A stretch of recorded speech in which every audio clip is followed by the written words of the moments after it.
Hello guys, how's it going? My name is Dal, and I'm a huge fan of playing alts in the patch 9.2, exploring different classes and playstyles, watching them evolve as I slowly work towards my tier set bonuses and double legendaries. And I've been getting a lot of messages from you guys asking me what's a great class and spec to start playing in patch 9.2 as either returning player or someone getting into the game for the first time. And most of you are looking for a playstyle that's easy to get into, but someone that has a lot of potential for endgame content. And honestly, in most circumstances, you should just play the class you enjoy the most. Just about every playstyle can do really well in patch 9.2 with enough gear and time invested. But in this video, I will go over 5 specs that I personally would recommend. Playstyles that have a lot of success and a strong head start, and specs with a lot of endgame potential as you get into some of the more difficult content in Season 3 of 9.2. But right before we get into this video list, most of you guys watching these videos are still not subscribed. However, the more of you are reminded, the more of you do. So let's keep it going. Subscribe to the channel as well as to the bell if you're watching these videos anyway. Especially if you want to catch more regular video updates like these, patch 9.2 updates, or future WoW expansion announcements, with the next World of Warcraft expansion being revealed in less than 2 weeks. In no specific order, let's start this video off with a powerhouse that is the Frost Mage. So far in the patch 9.2, Frost Mages have had excellent performance, able to output competitive single target damage in both raid fights and AoE damage in Mythic Plus content. Specifically in M+, Frost Mages shine, bringing powerful constant control of enemy targets, together with roots and permaslows from their frosty spells. The spec is also very survivable, able to immune deadly damage with ice blocks, which makes him extra useful in many PvE encounters. As of recently, Frost Mages have even been making headways in rated arenas, which has been the one field they've generally been behind in. The new Season 3 Resolve trinket allows you to get more casts, means more frostbolts, means more control, and far more damage output. With the power of double legendaries, Frost Mages are able to truly tap into the power of the Necrolord Covenant, gaining the Deathborn ability, and with every single cleaving Frostbolt,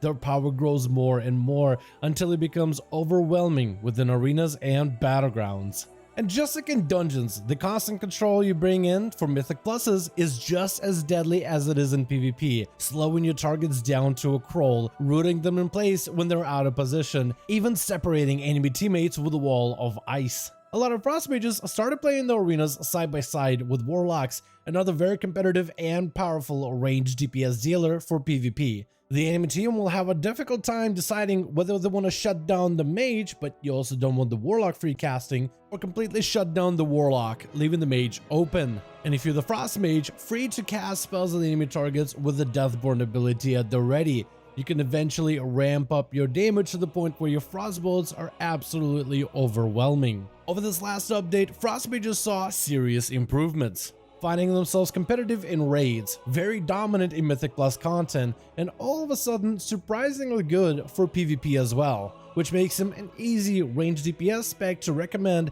in the patch 9.2.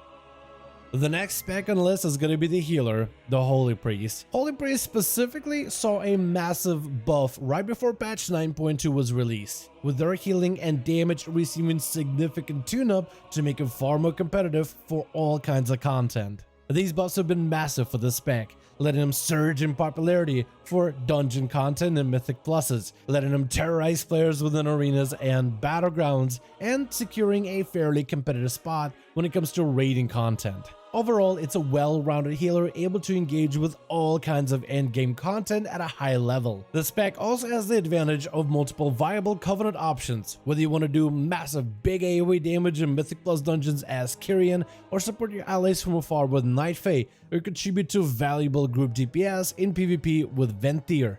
Plus, having many viable Covenants to pick from gives you a variety of different gameplay that you could squeeze out of a playstyle. Variety is the reason why I play alts, and having multiple playstyles on a single character, especially one you enjoy a ton, will likely mean you'll spend more time on that character, naturally getting better at it and getting it more geared to get you into some of the endgame content. The next spec on the list is going to be the Enhancement Shaman. In fact, for the patch 9.2, there's a lot of powerful melee DPS that could have been recommended for this video. However, I find that Enhancement Shaman stands out from the other melee DPS purely due to its playstyle. And the recent buffs before the patch 9.2 release makes them definitely one of the more competitive melee all around. Specifically, a geared shaman now has competitive damage in both raiding content as well as Mythic Plus, with Blizzard drastically improving on its cleave and AoE capabilities. One of the biggest advantages of Enhancement Shaman over every other class, in fact, it's just the variety of different legendaries that this spec can play.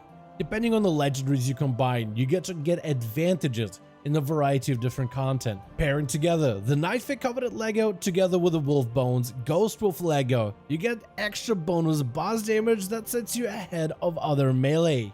The Lava Actuators build together with the Necrolord Covenant offers a very competitive AoE for Mythic Plus content. But you can also be really wild and out of the box with the spec, running an Elemental Shaman Flame Shock Crit Legendary together with a Venthyr Covenant for unparalleled burst damage within PvP situations. This is definitely one of those specs where you will want to invest into gearing it out, getting all those legendaries to explore a variety of different playstyles. What's exciting is with this spec, there's likely to be more playstyles in the future that could have just as much deadly potential as the ones we discussed in this video.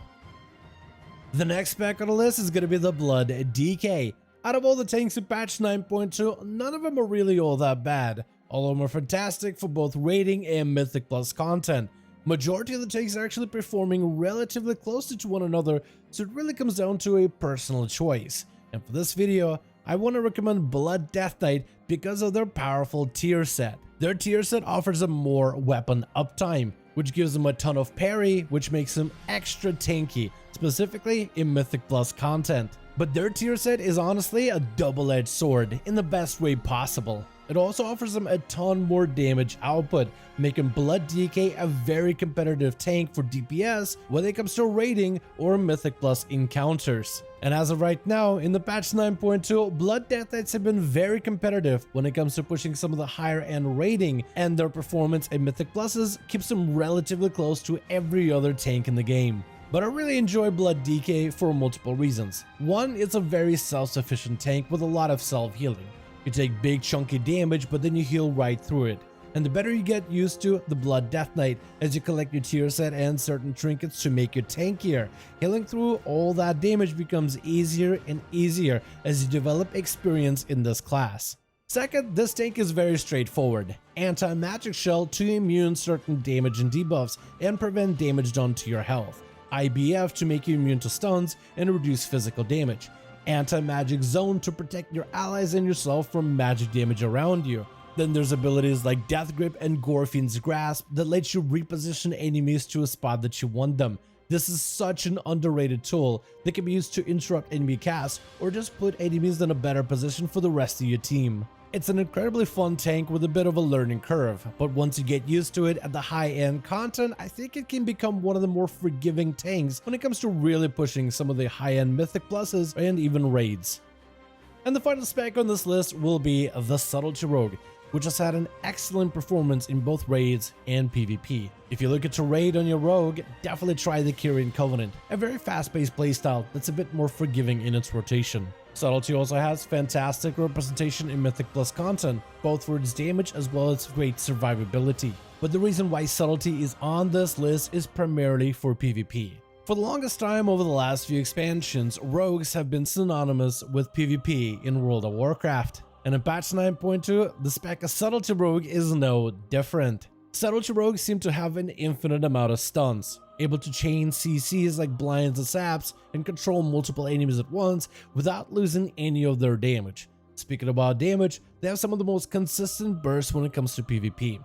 A pretty durable spec that wears leather, able to maintain their health with feint and powerful cooldowns like Cloak of Shadows and Evasion, able to control the enemy's burst or vanish out of sight in case things get too hazy. In patch 9.2, the spec also has excellent representation in 2v2, 3v3 arenas, as well as rated battleground content. But what really makes the spec stand out from the rest in PvP is its versatility with just how many classes they can pair with in arenas. Rogue Mage is a very deadly comp in 2v2. Rogue Healer is just as deadly, but rogues can pair themselves with another DPS. A Monk, Demon Hunter, Boomkin, Shaman, just about any class can fit with the rogue composition. The rogue brings the control and your partner brings the damage, able to put pressure on the enemy team while the rogue controls how the game is played. When it comes to pushing arenas, there's no better composition right now than Rogue Mage Healer. Rogue Mage Healer is wildly and historically has been one of the most hated compositions to face into, but it's very strong in patch 9.2. which gives you lots of prospects in pushing rating if your focus is PvP and game content. And that's going to be the full list of specs that I would personally recommend for a new player or a returning player for the patch 9.2. Feel free to step out of bounds and try something different altogether. In the end of the day, as long as you enjoy playing your class, that's all that matters. Thank you all so much for watching this video. I do hope you guys enjoyed. Let me know your thoughts in the comments below. Also in the comments, let me know what other classes would you add to this list if we were to expand it beyond the 5 specs. What other playstyle would you recommend to a returning player personally? Let me know your thoughts in the comments. If you guys enjoyed this video or found it informative, go ahead and give it a thumbs up. I would very much appreciate it. And as always, in the description of every single live stream and video, we have a link to our Discord community channel. You guys are more than welcome to join our Discord, probably the best place to reach out to me directly in case you want to let me know your thoughts about this video. DMs are always open. Join our Discord to become part of the community. Thank you all so much for watching. I do hope you guys enjoyed. Let me know your thoughts, and as always, I'll see all of you guys in another video.